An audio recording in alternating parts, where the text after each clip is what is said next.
Hey humans, and welcome to Read to Me, Matt Dunn. I'm Matt Dunn, and I'm going to read to you.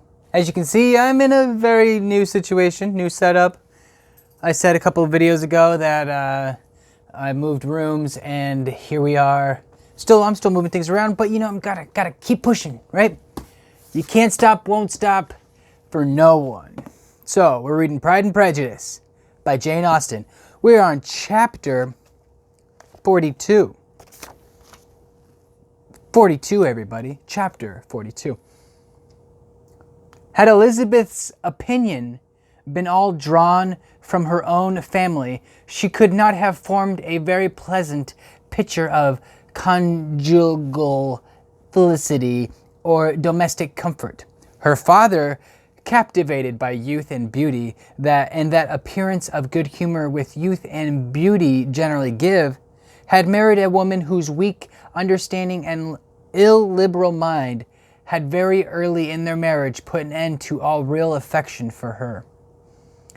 Respect, esteem, and confidence had vanished forever, and all his views of domestic happiness were overthrown. But Mr. Bennet was not of a disposition to seek comfort for the disappointment which his own imprudence had brought on, in any of those pleasures which too often console the unfortunate for their folly or their vice.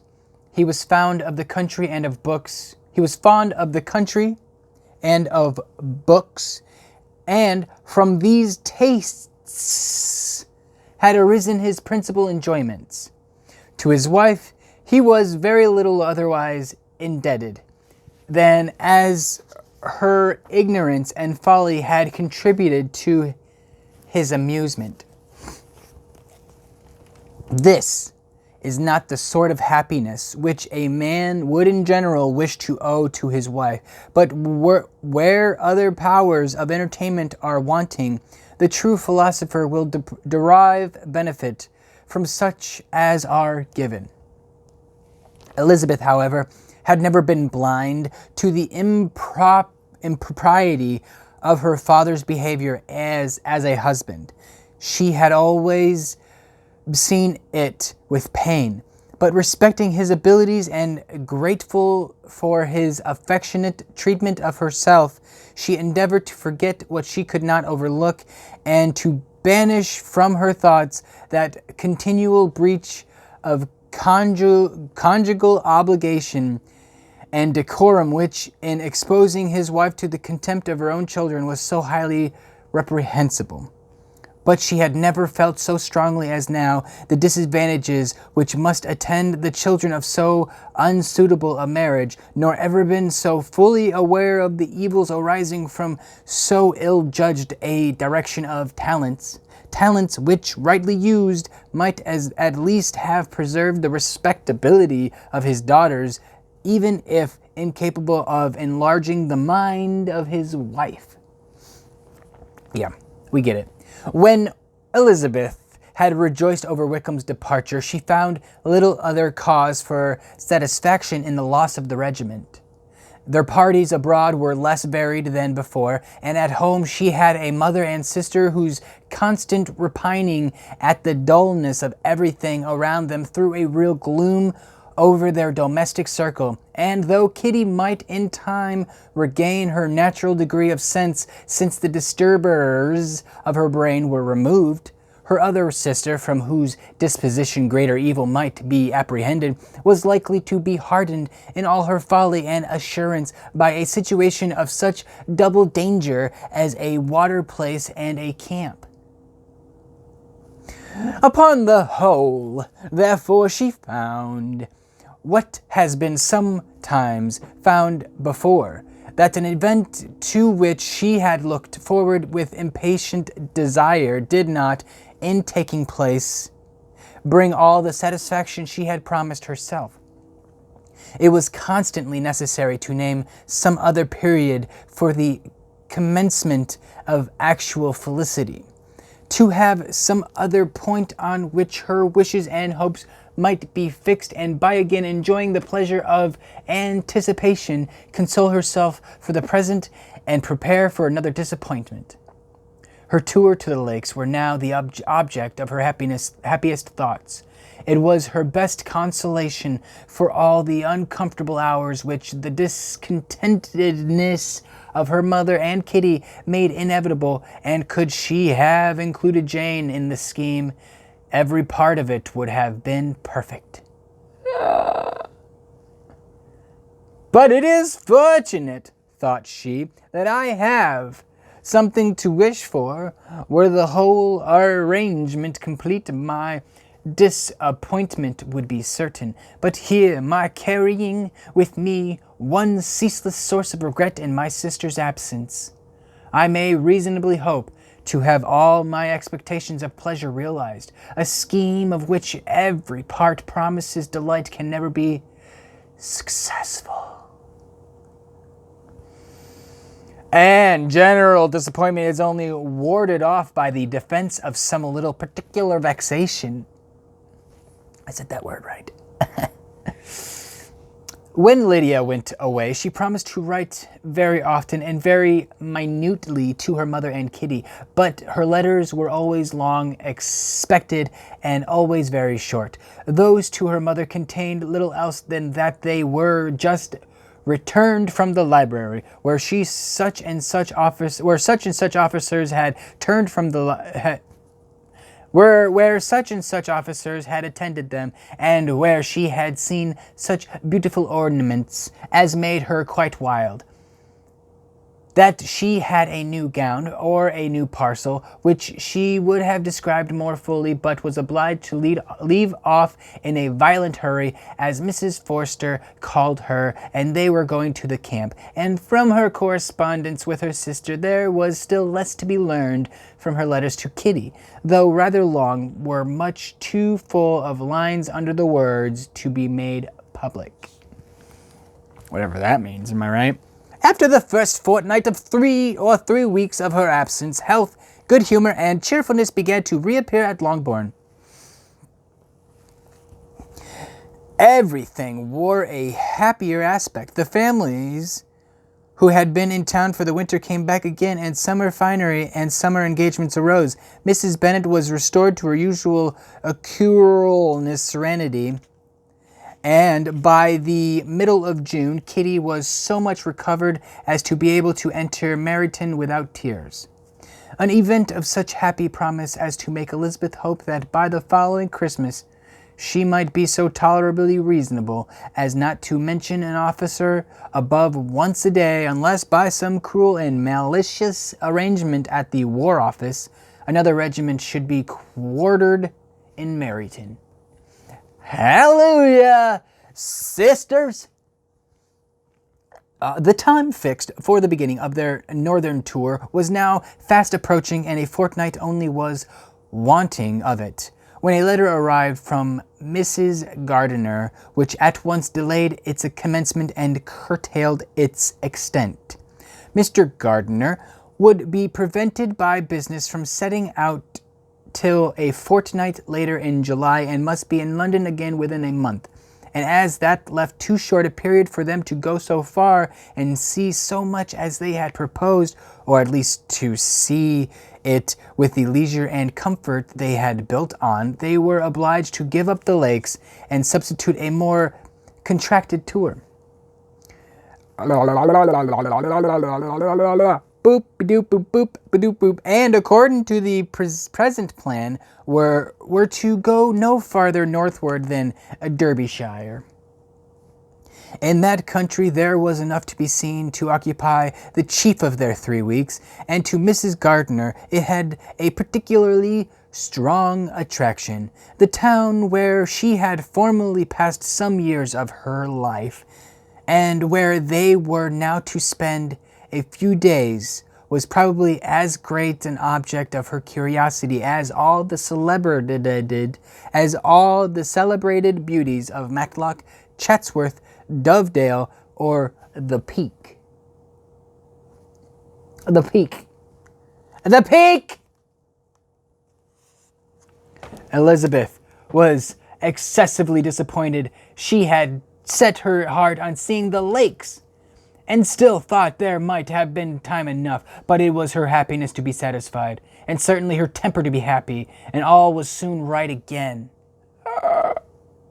With the mention of Derbyshire, there was many ideas connected. It was impossible for her to see the world without thinking of Pemberley and its owner. But surely, she said, I may enter his country with impunity and rob it of a few petrified spars without his perceiving me. I think she's talking about Darcy, clearly. The period of expectation was now doubled. 4 weeks were to pass away before her uncle and aunt arrived, but they did pass away.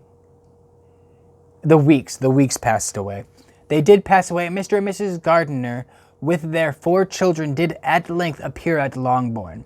They should have worded that one way better. The children, 2 girls of 6 and 8 years old, and 2 younger boys, were to be left under the particular care of their cousin Jane, who was the general favorite, and whose steady sense and sweetness of temper exactly adapted her for attending to them in every fucking way, teaching them, playing with them, and loving them. The Gardiners stayed only one night at Longbourn, and set off the next morning with Elizabeth in pursuit of a novelty and amusement. One enjoyment was certain, that of suitableness as companions, a suitableness which comprehended health and temper to bear inconvenience, cheerfulness to enhance every pleasure, and affection and intelligence which might supply it among themselves if there were disappointments abroad.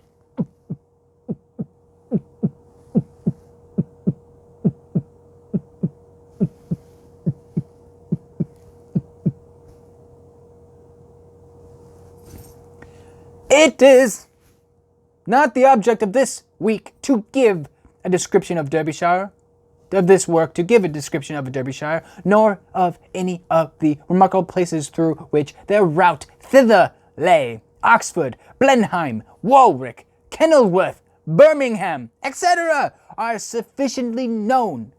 A small part of Derbyshire is all the present concern to the little town of Lambton, the scene of Mrs. Gardiner's former residence, and where she had lately learned that some acquaintance still remained. They bent their steps after having seen all the principal wonders of the country, and within 5 miles of Lambton, Elizabeth found from her aunt that Pemberley was situated. It was not in their direct road, nor more than a mile or 2 out of it. In taking over their route the evening before, Mrs. Gardiner expressed an inclination to see the place again. Mrs. Gardiner expressed an inclination to see the place again. Mr. Gardiner declared his willingness, and Elizabeth was applied to for her approbation. Approbation. My love, should not you like to see a place of which you have heard so much? Said her aunt. A place, too, with which so many of your acquaintances are connected. Wickham passed all his youth there, youth. Elizabeth was distressed. She felt that she had no business at Pemberley, and was obliged to assume a disinclination for the seeing it.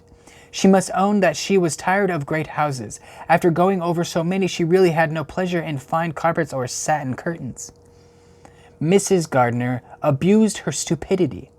If it were merely a fine house, richly furnished, said she, I should not care about it myself. But the grounds are delightful. They have some of the finest woods in the country. Elizabeth said no more, but her mind could not acquiesce. The possibility of meeting Mr. Darcy while viewing the place instantly occurred. It would be dreadful. She blushed at the very idea, and thought it would be better to speak openly to her aunt than to run such a risk. But against this there were objections, and she finally resolved that it could be the last resource if her private inquiries as to the absence of the family were unfavorably answered.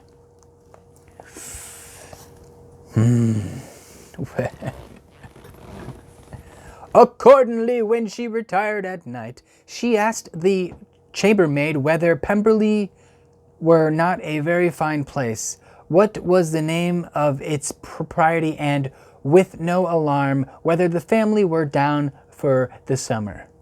A most welcome negative followed the last question, and her alarms being now removed, she was at leisure to feel a great deal of curiosity to see the house herself, and when the subject was revived the next morning, and she was again applied to, could readily answer, and with a proper air of indifference, that she had not really any dislike to the scheme.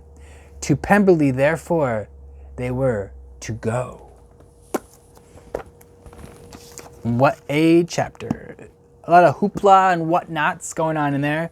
Elizabeth is, basically, it's a bunch of stuff happening to distract you from the fact that Elizabeth is going back to the Pemberley house. And I can bet you $1. I will bet you $1. If I can get you that $1. I haven't read this book, I promise you. I may have watched a movie a long time ago, but I bet you $1. I don't remember the movie. I bet you $1 that Darcy's there. She's going to be like, I'm here, Darcy's not. And then Darcy's going to be like, hey, yeah, they all left and I stayed. I always stay. I never go where the crowd goes. And she's going to be like, damn it, he's so cool. Well, anyway, I hope you liked this video. If you did, give me a thumbs up. Comment down below. Let me know what you think. Subscribe to find out great videos every other day or so. You know how it is. And I will keep posting. I hope you enjoyed. And I'll see you tomorrow. Please, be weird.